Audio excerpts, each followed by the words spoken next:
Hello students, welcome to ADP star Kota. तो देखिए बच्चों, आपको सबको पता होगा कि मैथमेटिकल रीजनिंग जो बच्चों जेईई मेन के पॉइंट ऑफ व्यू से बहुत ही इंपॉर्टेंट चैप्टर होता है। और बच्चों इसमें बहुत ज्यादा कुछ होता नहीं है अगर आप थोड़ा सा चीजों को अच्छे से समझ पाते हो। कुछ बस इतना सा बच्चों, ये पूरा चैप्टर जो वो आपका मैं कवर करवा दूंगा इतने से, मैं कुछ एग्जांपल्स जो वो भी करवाऊंगा। उसके बाद में यार 2022 में जितने भी मैथमेटिकल रीजनिंग के सवाल पूछे गए ना, सारे के सारे आप ट्राई करना, बहुत मजा आने वाला है। क्योंकि इन सारे क्वेश्चंस को आप ट्रूथ टेबल जो उसके हेल्प से नहीं कर सकते, उसके हेल्प से करने का बहुत लेंदी सवाल होते हैं जो जेईई मेन पूछे जाते हैं।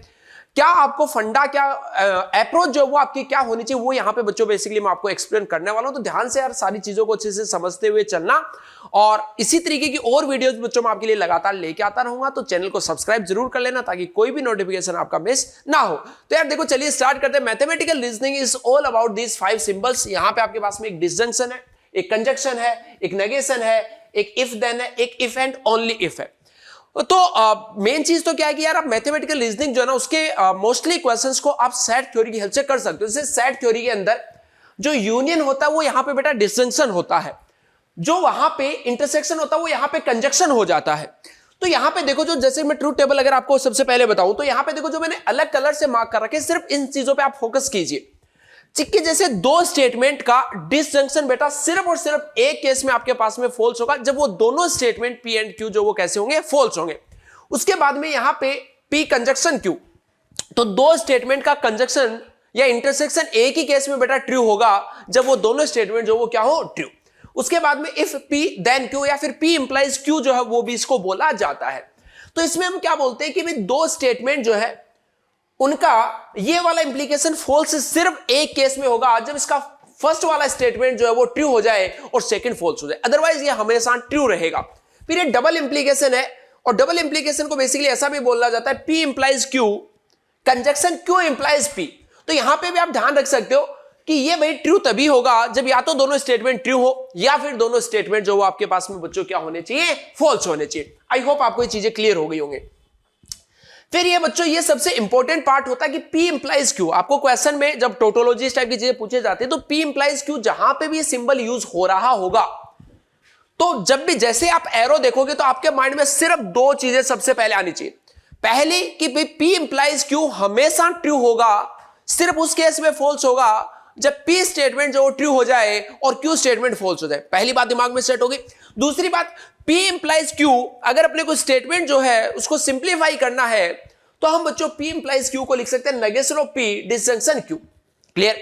चलिए, उसके बाद में कुछ एक ये रूल यहां पे लिखे हैं, जैसे डी मॉर्गन्स लॉ जैसे सेट थ्योरी में होता है, वैसे यहां पे भी है कि बेसिकली नेगेशन जब लगता है तो वो सारी चीजों को उल्टा पुल्टा कर देता है। ये बात का आपको ध्यान रखना है। नेगेशन लगता है तो कंजक्शन को डिसजंक्शन बना देगा बेटा, डिसजंक्शन को कंजक्शन बना देगा। अगर कहीं पे पहले से नेगेशन लगा हुआ तो उस नेगेशन को हटा देगा। ये यहां पे डिस्ट्रीब्यूटिव लॉ लिखा हुआ है, ये प्रॉपर्टी आपको ध्यान रखनी है। चलिए, फिर एक इंपॉर्टेंट टर्म आती है कॉन्ट्रा पॉजिटिव, बट इसके साथ में दो टर्म और बता रहा हूं, इनके बारे में जनरली नहीं पूछा जाता बट आपको पता होना चाहिए। ये जो तीन टर्म बच्चों आपके पास में यहां पे दिख रही है, कन्वर्स, इनवर्स और कॉन्ट्रा पॉजिटिव, ये तीनों ही टर्म सिर्फ और सिर्फ एक टाइप के स्टेटमेंट्स के लिए डिफाइंड है।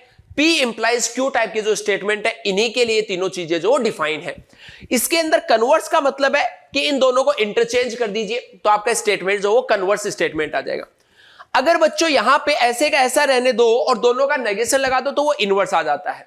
अब जो सबसे ज्यादा पूछा जाता है वो कॉन्ट्रा पॉजिटिव पूछा जाता है। इसके अंदर क्या करना है बेटा, आपको दोनों स्टेटमेंट जो उनको इंटरचेंज तो करना ही करना है, साथ ही साथ में उन दोनों का नेगेशन जो वो भी ले लेना है, वो Contra positive. Contra positive generally statement की फॉर्म में पूछा जाता है, मतलब कि इफ ऐसा है देन ऐसा होगा।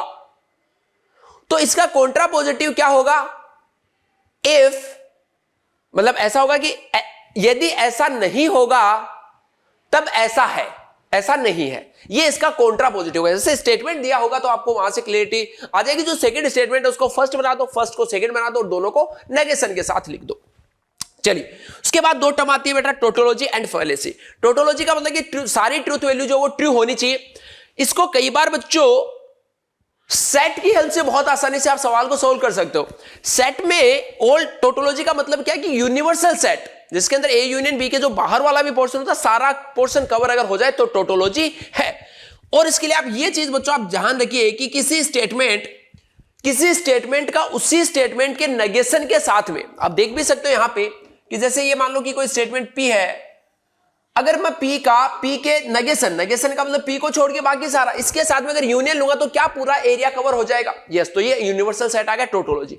तो अगर किसी स्टेटमेंट का उसके नेगेशन के साथ में अगर आप डिसजंक्शन लेते हो तो वो हमेशा टोटोलॉजी को रिप्रेजेंट करेगा, वो यूनिवर्सल सेट को रिप्रेजेंट करेगा। फैलेसी में क्या है कि कोई भी रीजन यहां से नहीं आना चाहिए, या फिर हम ऐसा बोलते हैं कि किसी स्टेटमेंट का उसके नेगेशन के साथ में अगर कंजक्शन लेते हो तो वो हमेशा बच्चों फैलेसी होगी। बच्चों मैं गारंटी देता हूं अगर आपको ये सारी चीजें समझ में आई है तो आपका सवाल मैथमेटिकल रीजनिंग का गलत होने के कोई चांस ही नहीं है। चलिए खटाखट से मैं एक दो सवाल आपको प्रैक्टिस जो वो करवा देता हूं। जैसे एक क्वेश्चन यहां पे बोला गया है, 3 स्टेटमेंट बेटा गिवन है। तो सबसे पहले तो आप ये समझिए कि भाई P स्टेटमेंट दे रखा है 5 इज ए प्राइम नंबर, क्या ये एक ट्रू स्टेटमेंट है? यस, ये ट्रू स्टेटमेंट है, 5 प्राइम नंबर होता है, तो P स्टेटमेंट ट्रू है। आगे बोला गया 7 इज अ फैक्टर ऑफ 192, तो आप देख लो कि 7 से क्या ये नंबर जो वो डिविजिबल है या नहीं है, तो ये दिख रहा है कि नहीं है, तो ये स्टेटमेंट फॉल्स है। अगला बोला एलसीएम ऑफ 5 है, ये बात सही है भाई, 5 और 7 का एलसीएम जो वो 35 होता है। अब बोला गया तो इनमें से आपको बताना है कि कौन सा स्टेटमेंट जो ट्रू है। तो देखिए अगर पहले स्टेटमेंट की बात करें तो नेगेशन ऑफ P का मतलब बेटा क्या हो गया? फॉल्स। फिर ये डिसजंक्शन था, अब ये दोनों का कंजक्शन, तो कंजक्शन मैंने बोला था एक ही केस में ट्रू होता है जब वो दोनों स्टेटमेंट ट्रू, अदरवाइज हमेशा फॉल्स। तो इन दोनों का क्या होगा? फॉल्स। अब फॉल्स का अगर फॉल्स के साथ में डिसजंक्शन लेंगे तो डिसजंक्शन में मैंने आपको बताया था दो स्टेटमेंट का डिसजंक्शन तभी फॉल्स होगा जब वो दोनों स्टेटमेंट फॉल्स हो, और यहां पे बेटा दोनों स्टेटमेंट फॉल्स है, इसका मतलब ये स्टेटमेंट ओवरऑल कैसा आएगा? फॉल्स। तो पहला ऑप्शन गलत। चलिए यहां पे बात कर लेते हैं, यहां पे अगेन देखो Q इंटरसेक्शन R आ रहा है, Q कंजक्शन R आ रहा है, तो ये हमने बात कर ली फॉल्स होगा। फिर नेगेशन ऑफ R क्या? फॉल्स। तो अगेन फॉल्स का फॉल्स के साथ में डिसजंक्शन कैसा होगा बेटा? फॉल्स, तो ये भी गलत हो गया। इसकी बात कर ले फिर से, नेगेशन ऑफ P का मतलब हो गया फॉल्स। फिर कंजक्शन, नेगेशन ऑफ Q का मतलब क्या है? T। फिर यहां पे R का मतलब क्या है? T। तो देखो यहां पे T और T का कंजक्शन तो ट्रू होता है, बट उसका फॉल्स के साथ में कंजक्शन क्या होगा? फॉल्स। तो इसका मतलब ये भी स्टेटमेंट फॉल्स है। यहां पे आ जाओ, पहला स्टेटमेंट देखो ट्रू है, फिर नेगेशन ऑफ Q कैसा है? ट्रू। फिर यहां पे ट्रू, तो ट्रू और ट्रू का कंजक्शन क्या होगा? ट्रू। और फिर उसका ट्रू के साथ में अगर डिसजंक्शन लेंगे तो वो भी क्या होगा? ट्रू। यानी कि ऑप्शन डी जो बच्चों आपके पास में क्या आ जाएगा इसका करेक्ट आंसर। आसान प्रॉब्लम। चलिए एक प्रॉब्लम और देखते हैं। The Boolean expression this is equivalent to, तो पहले इसको यार हम सिंप्लीफाई कर लेते हैं कि ये आपके पास में क्या लिखा। जैसे मान लो मैं इसको लिखूं तो ये ऐसा लिखा बेटा, Q के बाद में ये यहां पे डिसजंक्शन आ रहा है, यहां पे नेगेशन ऑफ P आ रहा है, नेगेशन बाहर है एक नेगेशन P, और ये ऐसा जो वो लिखा हुआ है। अब पहले तो मैं एक काम करते हैं यार, यहां पे नेगेशन को अंदर अगर लेके जाए तो नेगेशन ऑफ P ये उल्टा हो गया, ये नेगेशन ऑफ Q। अब देखो सारे एक जैसे लिखे हैं, तो क्या मैं इसको ऐसा लिख सकता हूं भाई? बिल्कुल सर ऐसा लिख सकते हो। मैंने बताया था आपको यार कि किसी स्टेटमेंट का उसके नेगेशन के साथ में अगर डिसजंक्शन लेते हो तो वो हमेशा यूनिवर्सल सेट आएगा, टोटोलॉजी आएगा। यस और नो? और अगर एक ट्रू स्टेटमेंट का किसी भी स्टेटमेंट के साथ में अगर बेटा डिसजंक्शन लोगे तो वो हमेशा ही ट्रू आएगा। या फिर ऐसा सोचो कि यूनिवर्सल सेट आ चुका है, अब यूनिवर्सल सेट का किसी के साथ में अगर यूनियन लोगे तो कोई फर्क थोड़ी पड़ेगा, यूनिवर्सल सेट ही आएगा, यानी ये टोटोलॉजी बेटा लिखी हुई है। तो आपको चेक करना कि ऑप्शंस में से कौन सा ऑप्शन जो टोटोलॉजी को रिप्रेजेंट कर रहा है। तो चलिए बात कर लेते हैं सबसे पहले इस वाले की। अगेन मैंने आपको ये वाली बताई थी कि इसको आप क्या लिख सकते हो, पहले स्टेटमेंट का बेटा आपको नेगेशन ले लेना है और बीच में ऐसा लगा देना है। तो आई थिंक यही ऑप्शन बस इसका करेक्ट आंसर हो जाएगा, पहला ही ऑप्शन। हाँ देखो ध्यान से देखो, इसको आपने ऐसा, अच्छा ये देखो, अच्छा सॉरी ये यहां पे गलत लिखा हुआ है, ये यहां पे ऐसा लिखा हुआ, ऐसा लिखा हुआ, ऐसा लिखा हुआ, ठीक है। चलिए तो आप यहां पे देख पा रहे हो कि भाई यहां पे सबसे पहले तो आप डिस्ट्रीब्यूटिव लॉ जो है वो यहां पे अप्लाई जो वो कर सकते हो। तो डिस्ट्रीब्यूटिव लॉ में देखो क्या कहता है भाई, नेगेशन ऑफ Q जो है उसका इसके साथ में ये ले लीजिए, फिर यहां पे नेगेशन ऑफ Q जो उसका। अब ये स्टेटमेंट जो वो तो हमेशा यूनिवर्सल सेट है, ये तो ट्रू है, बट ट्रू स्टेटमेंट का या यूनिवर्सल सेट का अगर आप इंटरसेक्शन किसी दूसरे सेट के साथ लेते हो तो जो छोटा होगा वही तो सेट आएगा इसका रिजल्टेंट। तो इसका मतलब ये यहां से इसका आंसर ये आ रहा है, जबकि अपने को क्या चाहिए था, टोटोलॉजी चाहिए था। तो ये ऑप्शन गलत हो गया। ऑब्वियस सी बात है, ये ऑप्शन तो गलत है ही। अब वैसा सही जैसे ये दिख रहा है यहां पे, इसको चेक कर लेते हैं। इसके अंदर इसको क्या लिखा जा सकता है, नेगेशन ऑफ P, एरो की जगह डिसजंक्शन, ये लीजिए P। तो ये तो सारा सेम ही लिखा, तो मैं इसको ऐसा लिख सकता हूं, अरे बोलो। और ये देखो क्या लिखा हुआ है, ये आपके पास में एक स्टेटमेंट का उसके नेगेशन के साथ में डिसजंक्शन लिखा हुआ है, यानी ये ऑलवेज ट्रू है, ये टोटोलॉजी है, ये यूनिवर्सल सेट है। यूनिवर्सल सेट का किसी दूसरे सेट के साथ में यूनियन लेंगे तो क्या आएगा, यूनिवर्सल सेट आएगा सर, बस। तो ये टोटोलॉजी है, ऑप्शन डी जो वो क्या हो जाएगा इसका करेक्ट आंसर। क्लियर बच्चों।